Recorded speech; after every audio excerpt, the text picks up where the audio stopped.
Hi everyone! Today I'm breaking down a financial news story that has been trending across YouTube.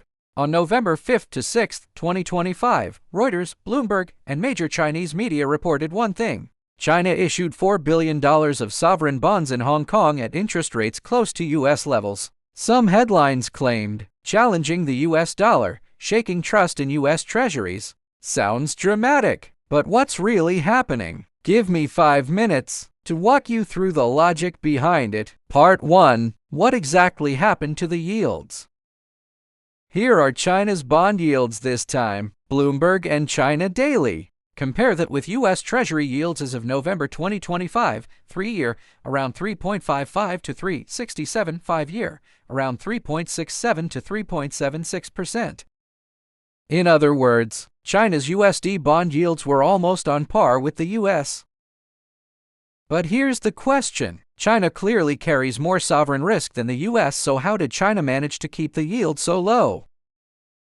Look at CDS credit default swap data from worldgovernmentons.com. US 5-year CDS 33.27 bps. China 5-year CDS 43.95 bps. The market views the US as safer, yet China's USD bond yields were still close, which means demand was extremely strong. Part 2. How extreme was the oversubscription? According to Reuters and Bloomberg, orders exceeded 65 billion USD, oversubscribed by roughly 15 to 20 times. This is crucial. And importantly, not only Chinese investors participated. Funds from Brazil, Saudi Arabia, Indonesia, the Philippines, Argentina, and more joined in. Part 3. Is issuing USD bonds a clever move by China? No, absolutely not. USD bonds are one of the most common tools in global finance. One classic example, Brady bonds 1980s, 1990s, Mexico, Argentina, Brazil, Ecuador, Poland, the Philippines all issued massive amounts of USD sovereign debt. To Brazil in 2005. In June 2025, Brazil issued $2.75 billion in sovereign bonds. 5-year 2030 maturity, 1.5B. 10-year 2035 maturity, 1.25B. 3. Asia and Africa. According to the IMF and St. Louis Fed, many countries issue US-denominated debt. Indonesia, the Philippines, Vietnam, Kenya, Ghana, Egypt, and more. China issuing USD sovereign bonds is not unusual, it's standard international practice. Part 4. What is the real significance this time? You may ask, what's so special about China issuing $4 billion in bonds? The answer: the event itself isn't special, the execution was excellent. China is IMF quota rank number 3, RMB included in the SDR basket, world's largest FX reserves, the second largest domestic bond market. So this time, it is better understood as a continuation of China's financial internationalization, not the beginning of it. But keep perspective. The U.S. Treasury market, over 28 trillion USD tradable. China's issuance this time, 4 billion USD. These are not comparable in scale.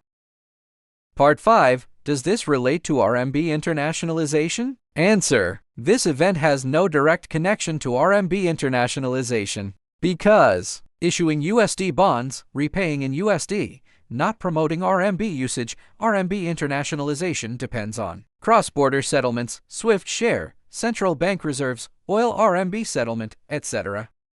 This is simply China testing global investor appetite, using Hong Kong as the platform, and seeing a very positive response from foreign investors. Conclusion: China's $4 billion sovereign bond issued in Hong Kong. It is a normal, mature international financing operation, executed very well, showing China's growing pricing power in the global bond market, a small milestone in its financial globalization process. As for claims that RMB will challenge the US dollar, this has nothing to do with this bond issuance. Will dollar dominance weaken? Will China rise? The true determinants aren't a single bond sale, but institutional attractiveness, economic transparency, geopolitical influence, military power, and the combined strength of national hard and soft power.